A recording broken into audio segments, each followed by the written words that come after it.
नमस्ते साथियों, मैं अभिषेक राजपूत आप सभी का तक्षशिला इंस्टीट्यूट पर स्वागत करता हूं। आज हम टॉपिक स्टार्ट करने वाले हैं परसेंटेज। एग्जाम की दृष्टि से अगर मैं आपसे बात करूं तो हर एग्जाम में परसेंटेज के क्वेश्चंस देखने को मिलते हैं। भाई अगर इसकी डेफिनेशन के बारे में बात करूं तो इसके नाम में इसकी डेफिनेशन छुपी हुई है। जैसा कि हम देख सकते हैं, परसेंटेज की मैं बात करूं तो परसेंटेज, आप देख सकते हैं परसेंटेज। पर का मतलब होता है प्रति और सेंट का मतलब होता है शत, इसी से मिलाकर बनता है हमारा प्रतिशत। अब अगर मैं आपसे बात करूं प्रतिशत, प्रति का मतलब होता है एक और शत का मतलब होता है 100। तो अगर देखा जाए और मैं इस चीज को अगर परिभाषित करने की कोशिश करूं तो आप देख सकते हैं कि 100 में किसी भी चीज का एक भाग, 100 में किसी भी चीज के एक भाग को हमने नाम दिया है 1% को। जैसा कि आप देख सकते हैं 1/100 को हमने एक स्टैंडर्ड नोटेशन दे दिया जिसे हमने नाम दिया है 1% का। तो अगर मैं इसका कैंची गुणा कर देता हूं तो आप देख सकते हैं कि एक बराबर आपको जो ज्ञात होता है वो है 100%। एक बराबर 100%, अगर एक बराबर 100% है तो इस चीज से हम ये धारणा बना सकते हैं कि दुनिया में हर चीज क्या है, 100% है। दुनिया में हर चीज क्या है, 100% है। तो जैसा कि आप लोगों ने अभी इतनी बात जानी जिसमें आप लोगों को ये पता चला कि 100% का मतलब होता है एक, तो इस चीज को मैं इस तरीके से दर्शा सकता हूं कि भाई 100% बराबर एक।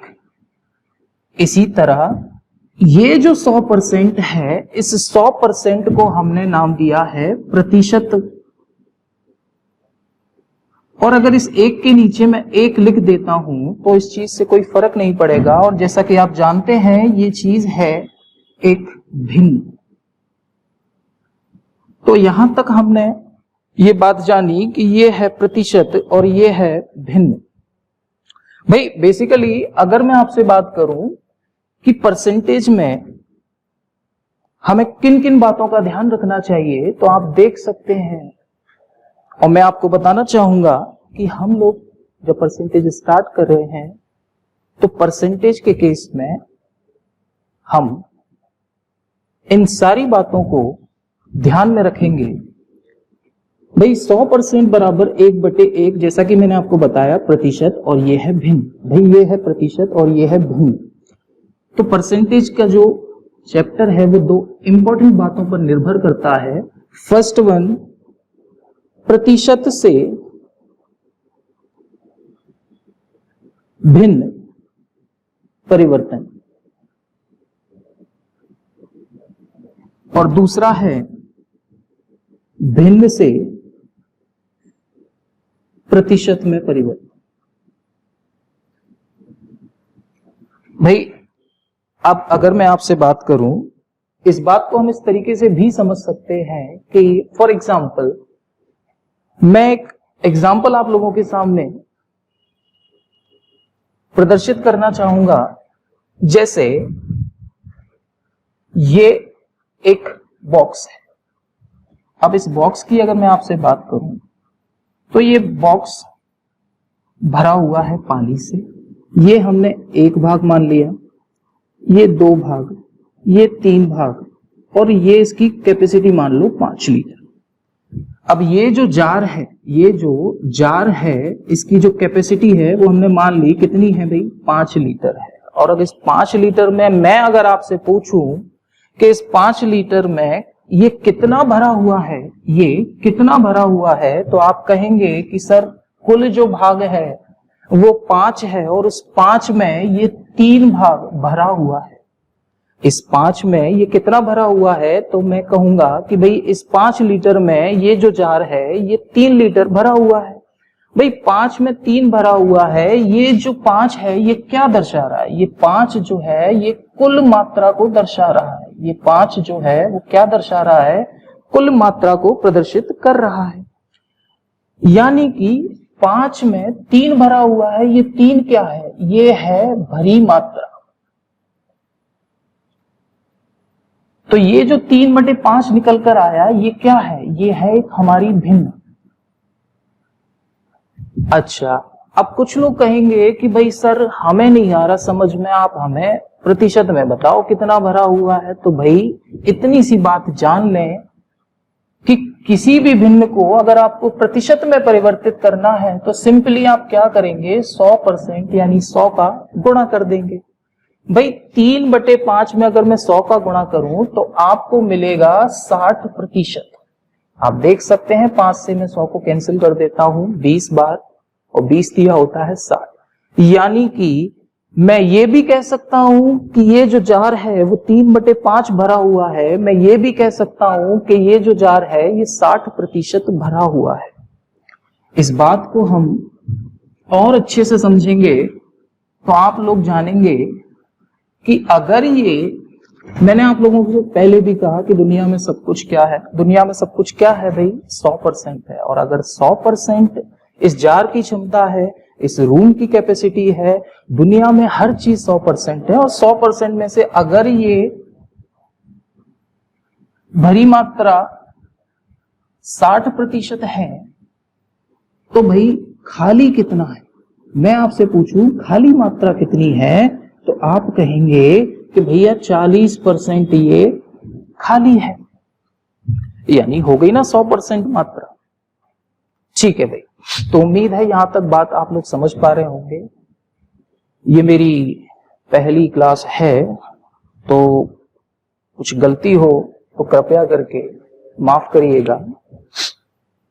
चलिए आगे बढ़ते हैं। तो मैंने आपको बताया परसेंटेज का जो टॉपिक है वो बेसिकली दो बातों पर डिपेंड करता है। फर्स्ट वन इज, अब अगर मैं कहूं आपसे प्रतिशत से भिन्न परिवर्तन, और दूसरा भिन्न से प्रतिशत परिवर्तन, तो इन दोनों बातों को हम डिटेल में समझेंगे। तो बात करता हूं मैं भिन्न से प्रतिशत में। तो भैया बात को समझिएगा।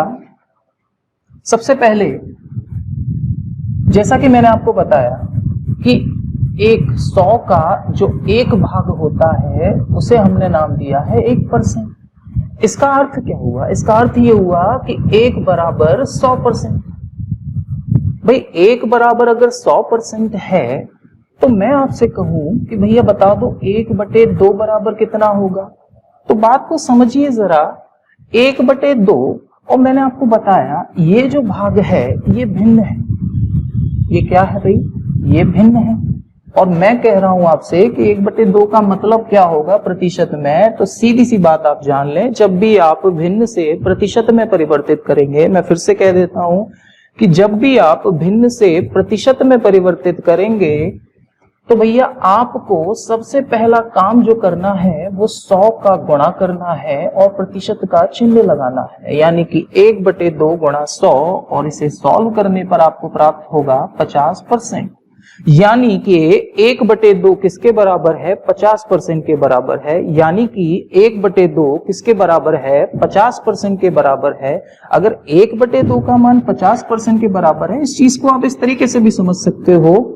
कभी कभी हम इन चीजों को इस तरीके से भी प्रयोग करेंगे कि 1/2, मैंने आपसे कहा 1/2 बराबर 50%। भाई जब 1 का मान 100% के बराबर है तो 1/2 किसके बराबर होगा? 50% के बराबर होगा। अब यदि 1/2 50% है तो मैं ये भी कह सकता हूं कि अभी मैंने आपको बताया कि जो नीचे रहता है ये कुल को शो करता है, ये हमेशा टोटल मात्रा को शो करता है। यानी 2 में से 1 50% के बराबर होता है, 2 में से 1 जो होता है वो 50% के बराबर होता है। अब अगर 2 में से 1 50% के बराबर है, या मैं इसे इस तरीके से भी कह सकता हूं कि 2 का 50% 1 होता है, 2 का 50% 1 होता है। इसी तरह इस बात को समझ सकते हैं आप कि भैया अगर मैं आपसे कह दूं कि 1/3 बराबर किसके, तो भैया 1/3 में जब आप 100 का गुणा करेंगे और परसेंट का साइन लगाएंगे तो आपको मिलेगा 33 सही 1/3%। भाई 33 सही 1/3% किसके बराबर? 1/3 के बराबर। भाई ये जो कन्वर्जन हम सीख रहे हैं ये है भिन्न से प्रतिशत। भाई भिन्न से जब भी आप किसी भी भिन्न को प्रतिशत में परिवर्तित करेंगे तो हमेशा हमेशा 100 से गुणा किया जाएगा भाई, 100 से गुणा किया जाएगा।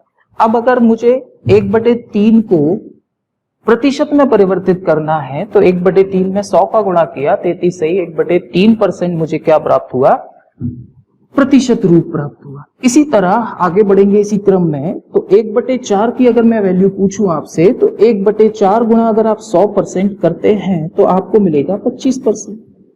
इसका मतलब क्या है भाई, इसका मतलब ये है कि 1/4 25% के बराबर होता है, या मैं इस तरीके से भी कह सकता हूं कि 4 का 25% 1 के बराबर होता है।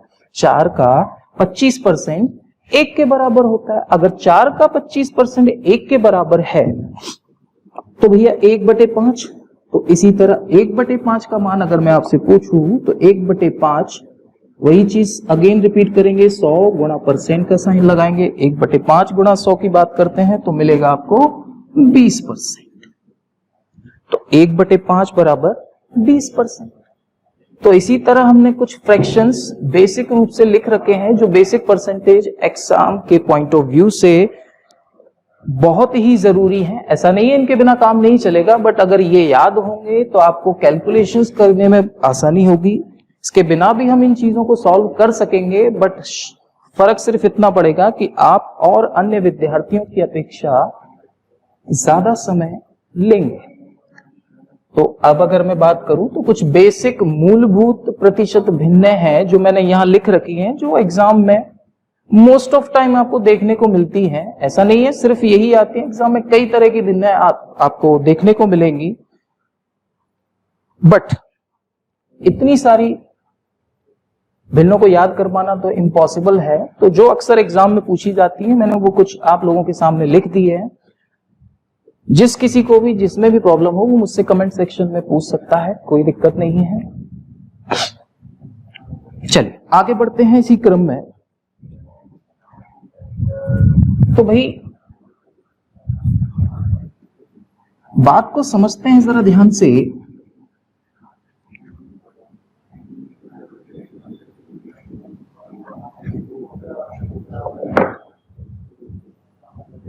तो भैया जो प्रतिशत है वहां पर मैंने आपको बताया बेसिक मूलभूत भिन्न, ये कुछ बेसिक भिन्न थी। देखा जाए तो दो तरह की भिन्नें होती हैं प्रतिशत में, एक होती है बेसिक यानी कि मूलभूत, जिनके बिना काम नहीं चलेगा, और एक होती है व्युत्पन्न। भाई व्युत्पन्न क्या होती है? व्युत्पन्न का मतलब होता है डिराइव। दो तरह की भिन्न हम लोगों ने डिस्कस की, एक है बेसिक, एक है डिराइव। भैया बेसिक जो आपके सामने लिख रखी है, जो एग्जाम में एज इट इज आपसे पूछी जाती है, इन्हीं के ऊपर बेस्ड डायरेक्ट क्वेश्चंस आपको देखने को मिलते हैं। और दूसरी होती है व्युत्पन्न, यानी कि जो बेसिक से ही प्राप्त की जाए वे होती हैं व्युत्पन्न। यानी मैं कहूं कि जो मूलभूत भिन्नों से, मूलभूत प्रतिशत भिन्नों से आपको प्राप्त होंगी वो होंगी हमारी व्युत्पन्न प्रतिशत भिन्न।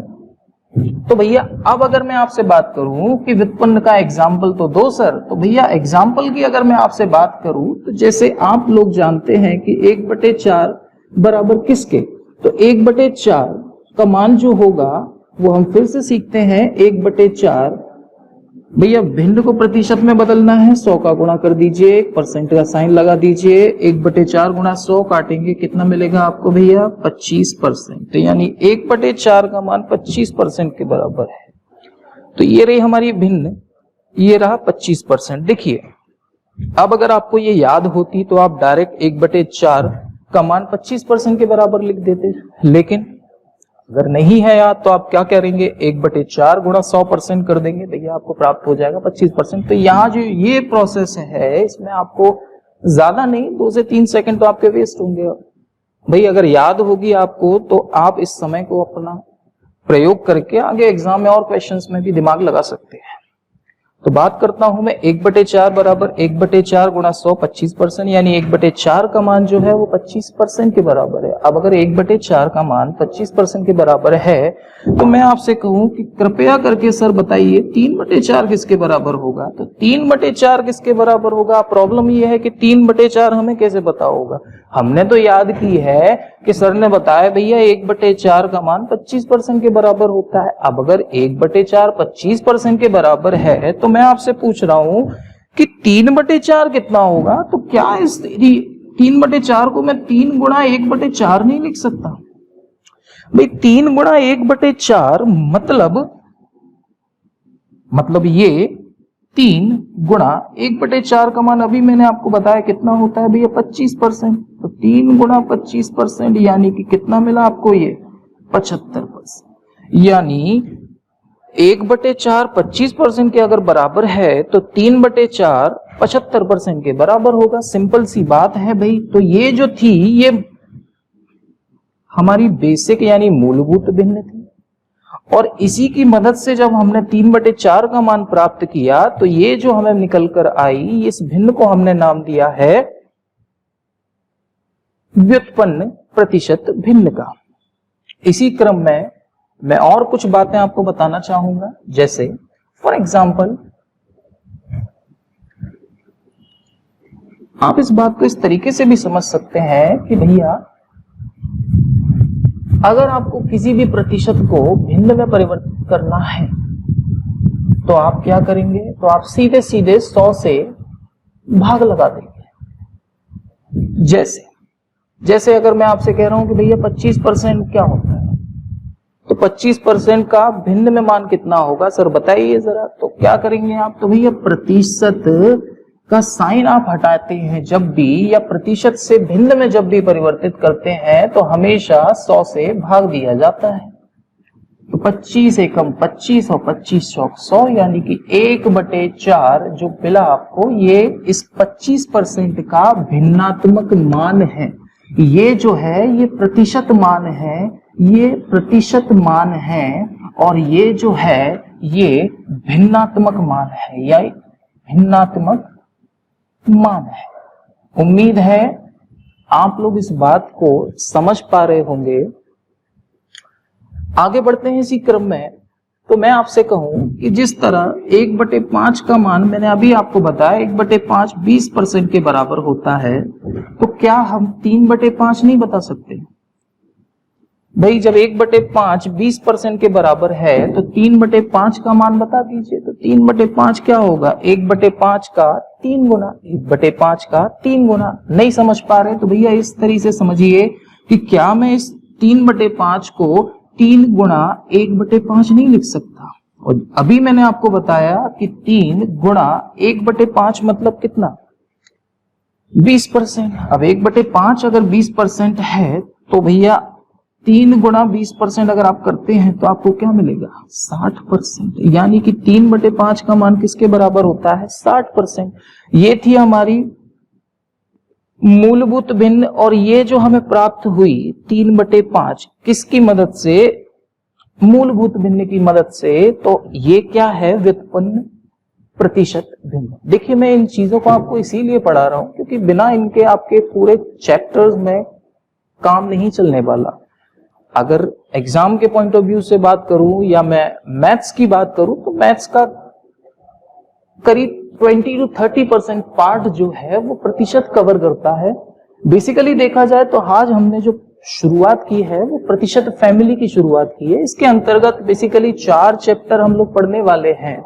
सबसे पहले हम पढ़ेंगे प्रतिशत, दूसरा है प्रॉफिट एंड लॉस, तीसरा है साधारण ब्याज, और चौथा है चक्रवृद्धि ब्याज। भाई अगर इन 4 चैप्टर की बात करूं, मैं परसेंटेज की बात करूं तो परसेंटेज पूरे अर्थमेटिक की जान है भाई। बिना परसेंटेज के काम नहीं चलने वाला। ठीक है भाई, तो बातों को इसी क्रम में इसी रफ्तार में आगे बढ़ते हैं और चलते हैं आगे की तरफ। तो भैया बात को समझेंगे जरा।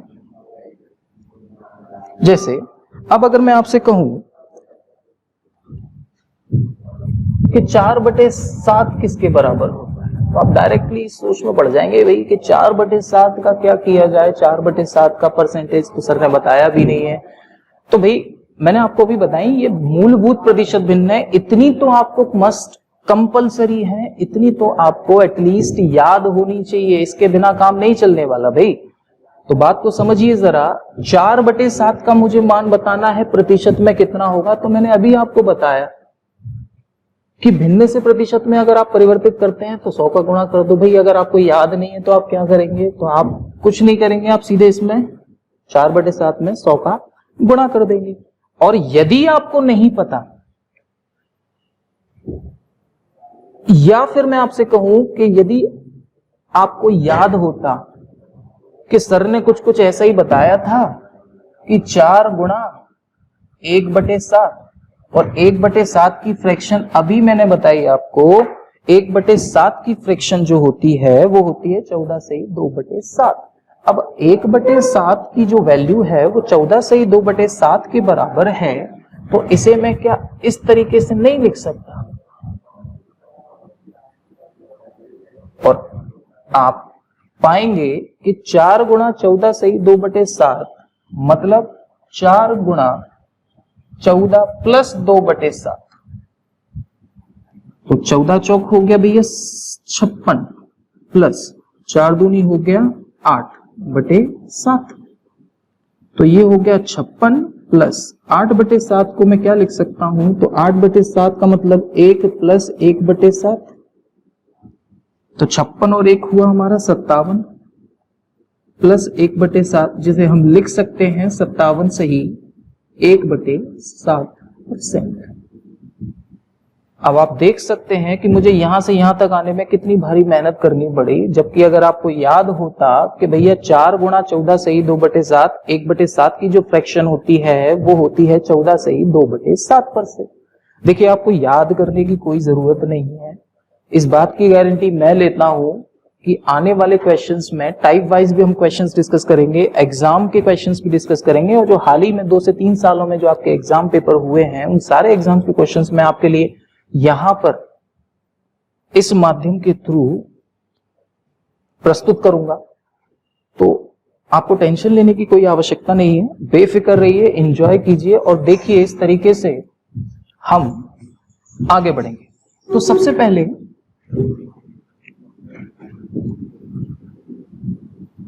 अब अगर मैं आपसे कहूं कि भाई 3/7 की वैल्यू बता दीजिए, तो 3/7 की अगर मुझे वैल्यू निकालनी है तो 3/7 को मैं क्या लिख सकता हूं, 3 गुणा 1/7, और जैसा कि अभी मैंने आपको बताया कि 3 गुणा 1/7 को लिख सकते हैं हम 14 से 2/7। भाई देखिए और बात को समझिए कि अब हम जो कैलकुलेशन हमने पहले की उस तरह से हम कैलकुलेशन आगे नहीं बढ़ाएंगे, यहां पर हमें अपना टाइम बचाना है। तो सिंपली हम क्या करेंगे, सीधे सीधे 14 का 3 से गुणा करेंगे, 14 तिया होता है 42, फिर 3 का 2 में गुणा करेंगे तो 3 दूनी हो गया 6/7, यानी 42 से ही 6/7% जो प्राप्त हुआ हमें वो हुआ 3/7 का प्रतिशत रूप। इसी क्रम में आगे बढ़ते हुए भाई अब अगर मैं आपसे पूछूं कि जैसा कि आप जानते हैं कि 1/6 का मान जो होता है वो किसके बराबर होता है, तो 1/6 जो होता है वो 16 से ही 2/3% के बराबर होता है। बोलो हाँ या ना भाई, 1/6 जो है वो 16 से ही 2/3% के बराबर है, 1/6 जो है वो 16 से ही 2/3% के बराबर है, ये मुझे याद है। भाई आप जैसे जैसे क्वेश्चंस करेंगे, जैसे जैसे आप आगे बढ़ेंगे, वैसे वैसे आपको भी ये चीजें इस तरीके से याद हो जाएंगी। तो भाई 1/6 बराबर 16 से 2/3%, और अगर मुझसे कोई पूछ ले कि बताओ भाई कि 5/6 का मान किसके बराबर होगा, तो आप सिंपली क्या करेंगे, इस चीज का 5 गुना कर देंगे। बोलो हाँ या ना भाई, अगर 1/6 16 से ही 2/3% के बराबर है तो 5/6 किसके बराबर होगा, तो 5/6 जो होगा वो 5 गुणा 16 से ही 2/3% के बराबर होगा। तो फिर से हम वही चीज करेंगे, 5 का 16 गुना 16 का 5 गुना कितना हुआ 80, अब 5 का 2 से गुणा करेंगे तो हो गया भैया 10/3, लेकिन प्रॉब्लम ये हो गई कि ज्यादा हो गया ये। अब क्या करेंगे भाई, तो इस केस में 3 का गुणा जब जैसे ही आप 10 में करते हैं तो क्या मिलेगा आपको भाई, तो आप देख सकते हैं 80 सही 10/3, ये एक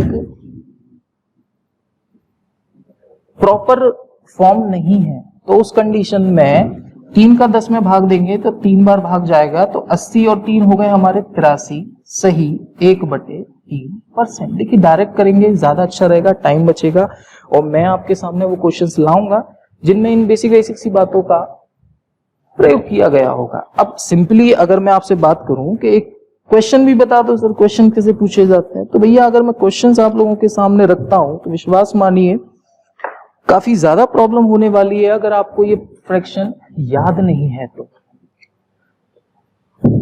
देखिए भाई सिंपली देखिए, ज्यादा फास्ट तो नहीं लग रहा ना आप लोगों को, देखिए और बात को समझिए जरा। जैसे फॉर एग्जांपल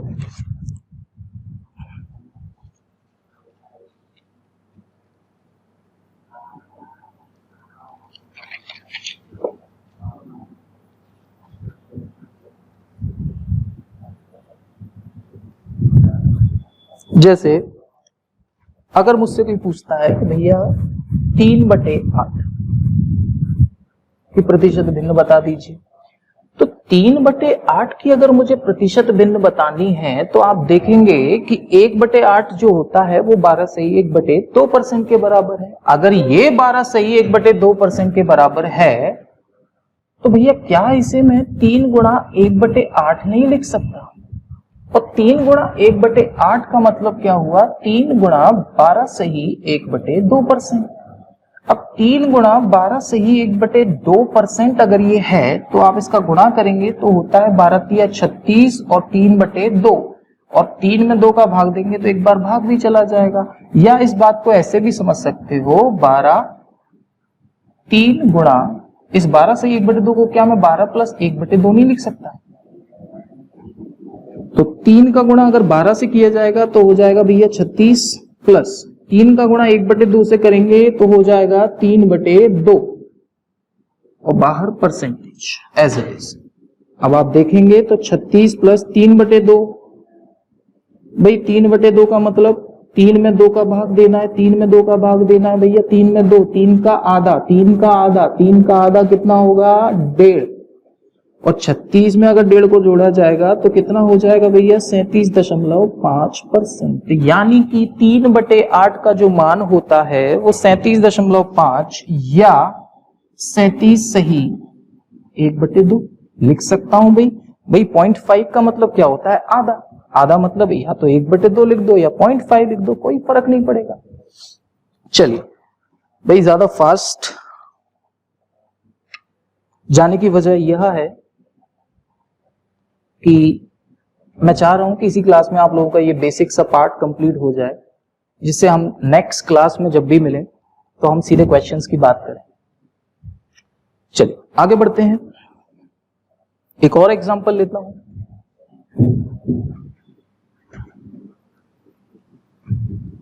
भाई ये सिर्फ हमारा एक प्रयास है आपको आपकी मंजिल तक पहुंचाने के लिए।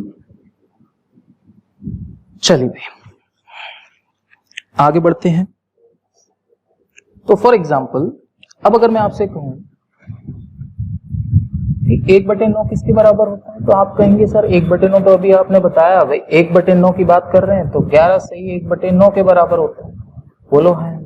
अब अगर 1/9 11 से 1/9% के बराबर है तो अगर मुझसे पूछा जाएगा 2/9 बता दो भैया, तो 1/9 का दुगना क्या होगा 2/9, यानी दुगना कर दीजिए भैया, 11 दूनी हो गया 22, 2 9, यानी कि 2/9 22 सही 2/9% के बराबर है। अगर मुझसे कोई पूछ लेता है कि भैया 4/9 बता दो सर कितना होगा, तो 4/9 का मतलब क्या हुआ 1/9 का 4 गुना, 1/9 का कितना गुना 4 गुना। तो 1/9 बराबर है 11 सही 1/9% के, तो 4 गुना कितना होगा भैया, 11 चौक हो गया 44 सही 4/9%। भाई मैं उम्मीद कर सकता हूं आप इतनी सी बातों को समझ पा रहे हैं। और ले लेते हैं एग्जांपल, जैसे मैं आपसे कहूं 7/9, तो 7/9 का मतलब 1/9 का कितना गुना, 7 गुना। 1/9 कितना गुना, 7 गुना। भाई 7 का 1/9 गुना, यानी कि 7 का अगर मैं 11 से 1/9 से गुणा करूंगा तो 11 7 हो गया 77 सही 7/9%। देखिए ये कुछ लोगों को ये लग सकता है कि ये तो चीज हमें आती है या ये चीज हम पहले से जानते हैं, तो भैया मैं आप लोगों को बताना चाहूंगा कि सभी को साथ में लेके चलना है, तभी आप लोग आगे बढ़ेंगे, है ना। और दूसरी बात ये भी कि भैया आपको इन सारी बातों को ध्यान में रखकर आगे बढ़ना है। चलिए आगे बढ़ते हैं। देखिए इस बात की गारंटी मेरी रही कि आपको बिल्कुल भी टेंशन लेने की कोई आवश्यकता नहीं है। परसेंटेज से रिलेटेड जैसी भी प्रॉब्लम होगी, जो भी प्रॉब्लम होगी, सारी आप यहां डिस्कस करेंगे। कोई प्रॉब्लम आपको परसेंटेज में परेशान नहीं कर सकती, ये बात की जवाबदारी मेरी रही। भाई आगे बढ़ते हैं। जैसे फॉर एग्जाम्पल 1/11 मैंने अभी आपको बताया 9 सही 1/11% के बराबर है। तो कोई मुझसे अगर पूछ ले कि भैया 2/11 बता दो किसके बराबर होगा, या उल्टा भी पूछ सकते हैं, तो भैया 2/11 मतलब 1/11 का 2 गुना, 1/11 का कितना गुना, 2 गुना। और 1/11 9 सही 1/11 के बराबर है, तो भैया 2 गुना 1/11 यानी कि 2 गुना 9 सही 1/11%, यानी कि 2 गुना या 9 दूनी 18 सही 2/11%, यानी कि 2/11 भिन्न का प्रतिशत मान 18 सही 2/11%। या इसी बात को मैं इस तरीके से भी कह सकता हूं कि 18 सही 2/11% किसके बराबर होता है, 2/11। भाई हम ये चीज इसीलिए सीख रहे हैं क्योंकि परसेंटेज के 90.99% क्वेश्चंस जो आप लोग सॉल्व करेंगे, या जो परेशानी, जो समस्याएं, जो एग्जाम के क्वेश्चंस आप लोगों के सामने आएंगे, उन सारे क्वेश्चंस में हमारे पास 2 तरह की स्ट्रेटेजी रहेगी। एक, या तो हम बाय कंसेप्ट जाएं, या तो हम ट्रेडिशनल तरीके से करें क्वेश्चन को, या फिर उन क्वेश्चंस में जो परसेंटेज हमें दिए गए हैं उन प्रतिशतों को आप भिन्न में परिवर्तित करके क्वेश्चन को सॉल्व करें। भाई सिंपल सी बात है। अगर आपको ये याद होगा कि भैया सर ने बताया था कि 1/2 50% के बराबर है, तो सीधे सीधे आप 50% से संबंधित कोई भी प्रॉब्लम जो आपके सामने है वो आप सॉल्व कर पा रहे होंगे। जब आपको ये पता ही नहीं होगा कि किसी चीज का 18 सही 2/11% क्या होता है, तो भैया 11 का 18 सही 2/11% 2 के बराबर होता है। यही तो मैंने आपको बताया कि भैया 10% का मतलब क्या होता है, 10% हटाएंगे तो नीचे क्या आ जाएगा, 100, यानी कि 1/0 से 0 खत्म, 1/10, यानी 10 का 10% 1 के बराबर, 10 का 10% किसके बराबर, 1 के बराबर। अब भाई मुझे ये चीज ही नहीं पता होगी कि 10% का मतलब क्या होता है, तो फिर मैं क्वेश्चन सॉल्व कैसे करूंगा। भाई एक्स मानने वाला जो तरीका है हम उससे भी डिस्कस करेंगे, जो ट्रेडिशनल अप्रोच जो बुक्स वगैरह में देखने को मिलती है हम उससे भी डिस्कस करेंगे, और फिर मैं आपको अपने तरीके से क्वेश्चन सॉल्व करके बताऊंगा कि किस तरीके से आप क्वेश्चंस को टैकल करेंगे। विद इन सेकेंड 4 से 5 सेकेंड में आप क्वेश्चंस को हल कर पा रहे होंगे। चलिए 2/11 के बाद मैं बात करता हूं, जिससे सिंपली 4/11 बता दो भैया क्या होगा। तो 4 गुणा 1/11, भाई 4/11 मतलब 1/11 का 4 गुना, 1/11 का मतलब क्या है, अभी बताया 9 सही 1/11, यानी 4 गुणा 9 सही 1/11%। तो 4 गुणा 9 सही 1/11% गुणा कर दीजिए, 9 चौक होता है हमारा 36, और 4 एकम 4/11, यानी 36 सही 4/11% जो होता है वो 4/11 के बराबर होता है। उम्मीद है आप इतनी सी बातों को समझ पा रहे होंगे। चलिए इसी क्रम में मैं आगे बढ़ता हूं। जैसे फॉर एग्जाम्पल बात करते हैं अदर एग्जाम्पल की। Some other examples are there. First, जैसा कि आप जानते हैं कि 1/7 का मतलब होता है 14 सही 2/7%। अब अगर मुझसे कोई पूछ लेता है कि भैया 13/7 बता दो, अब कुछ लोग इसे किस तरीके से करेंगे, कुछ लोग इसको बोलेंगे कि सर ने बताया, हम तो उसी तरीके से करेंगे। 13/7 13 गुना किसका, 1/7 का। अब 13 गुणा 1/7, 1/7 का मतलब 14 सही 2/7%। लेकिन आप देख सकते हो अब यहां पर थोड़ी सी प्रॉब्लम आपको होगी। 13 का गुणा 14 से करेंगे तो इस केस में आप क्या करेंगे भाई, तो बात को समझिएगा जरा। इस केस में हम इस चीज को इस तरीके से ना हल करते हुए 13/7 को क्या मैं 2 - 1/7 नहीं लिख सकता। 2 - 1/7 का मतलब क्या हुआ, 2 को हम लिख सकते हैं भैया 200%, और 1/7 का मतलब अभी मैंने आपको बताया 14 सही 2/7%। अब 200 में से सीधे सीधे हमें माइनस करना है 14 सही 2/7%। तो भैया 200 में से सीधे सीधे पहले 15 माइनस कर लो, तो 200 में से 15 माइनस किया तो भैया हमें प्राप्त होगा 185। लेकिन करना तो एक थोड़ा कम माइनस था, इसीलिए सीधा 7 में से 2 माइनस करो तो कितना हो जाएगा 185 सही 5/7%। चलिए इसी क्रम में आगे बढ़ते हैं और बात करते हैं 1/8 के बारे में। 1/8 का मतलब क्या होता है भाई, तो 1/8 का मतलब होता है 12 सही 1/2%। अब अगर 1/8 12 सही 1/2% के बराबर है, तो मुझसे अगर कोई पूछता है कि भैया 3/8 का मान बता दीजिए, तो क्या करेंगे आप, तो बात को समझिएगा जरा। 1/8 मतलब 12 सही 1/2%, तो 3/8 मतलब 1/8 का 3 गुना। 1/8 का 3 गुना का मतलब क्या हुआ, 3 गुना 1/8 का मतलब होता है 12 सही 1/2, यानी कि 12 सही 1/2% का 3 गुना हम 3/8 को कहेंगे। तो भैया सीधे सीधे गुणा कर दीजिए, 12 तिया 36 और 1/2 से गुणा करेंगे तो हो जाएगा ये 3/2, जिसे हम लिख सकते हैं 2 का 3 में भाग करके 37 सही 1/2%। तो उम्मीद है इतनी सी बातों को आप समझ पा रहे होंगे। ये जो है हमारा ये है भिन्न, और ये जो है ये है प्रतिशत। चलिए एक छोटा सा रिवीजन लेते हैं क्विक। सबसे पहले मैंने आपको बताया प्रतिशत के बारे में। तो बेसिकली प्रतिशत क्या होता है, तो भैया प्रतिशत 2 भागों से मिलकर बनता है, एक होता है प्रति, एक होता है शत। प्रति मतलब पर, शत मतलब 100, यानी 100 में किसी भी चीज के एक भाग को हमने नाम दिया है 1% का, यानी 1% का जो मान होता है वो होता है 1/100 के बराबर। ये जो नीचे चीज रहती है ये हमेशा कुल को बताती है, ये ऊपर रहती है वो भाग को बताती है।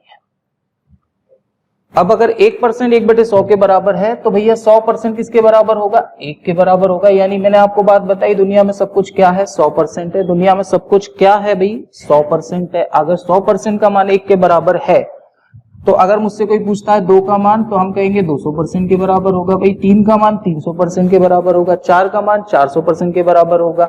अच्छा, अगर 1 का मान 100% के बराबर है, तो 1/2 का मान किसके बराबर होगा, तो भैया हम कहेंगे सीधा सीधा अगर 1 100% के बराबर है, तो 1/2 किसके बराबर होगा, 50% के बराबर होगा। फिर मैंने आपको बताया कि बेसिकली प्रतिशत को 2 भागों में विभाजित किया गया है, एक होता है भिन्न रूप, एक होता है प्रतिशत रूप, एक होता है प्रतिशत मान, एक होता है भिन्नात्मक मान। अगर मैं प्रतिशत मान के बारे में बात करूं, तो भैया प्रतिशत मान यानी कि जब हम किसी भी फ्रैक्शन को या किसी भी भिन्न को परसेंटेज के साइन के साथ प्रयोग करते हैं, तो उसे हमने नाम दिया है प्रतिशत मान का। और अगर मैं आपसे कहूं भिन्नात्मक क्या होता है, तो एक भिन्न का रूप जिसमें एक अंश होता है और एक हर होता है। प्रतिशत से हम भिन्न में भी कन्वर्ट कर सकते हैं, भिन्न से हम प्रतिशत में भी कन्वर्ट कर सकते हैं। ये हम प्रयोग करेंगे एग्जाम में दिए गए क्वेश्चंस के हिसाब से। कई बार हमें प्रतिशत से भिन्न में भी परिवर्तित करना होगा और कई बार हमें प्रतिशत से भिन्न में भी परिवर्तित करना होगा। अब अगर मैं आपसे कहूं कि भैया भिन्न से प्रतिशत में परिवर्तित करते हैं तो क्या होता है, तो भिन्न से प्रतिशत में परिवर्तित करने के लिए आपको 100 से गुणा करना है, और अगर आप प्रतिशत से भिन्न में परिवर्तित करते हैं तो 100 से भाग देते हैं। चलिए, तो आज की सभा यहीं समाप्त की जाती है भाई। Thank you class.